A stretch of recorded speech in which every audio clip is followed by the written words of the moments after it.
جریمه. اشاره میکردم که چند بازیکن اصلی و خرید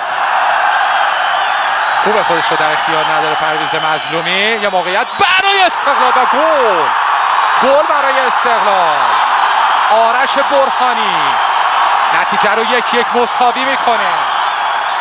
در دقیقه 84 بازی به تساوی کشیده میشه. استقلال 1، فولاد مبارکه سپاهان 1.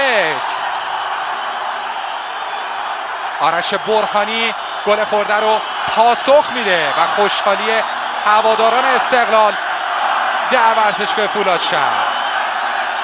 حالا ببینید در این دقایق باقی مونده یا توپی از خط دروازه ها عبور میکنه یا نه، با هم مرور میکنیم. اونجا ضربه سر رو زد آرش برهانی و دروازه باز شد و مسافه حساس دو تیم صدرنشین پس گذشته 1-1 مساوی میشه. تا به اینجا یه کاری نمیتونست انجام بده رحمان احمدی روی این توپ. سید جلال حسینی هم نتونست کاری رو انجام بده.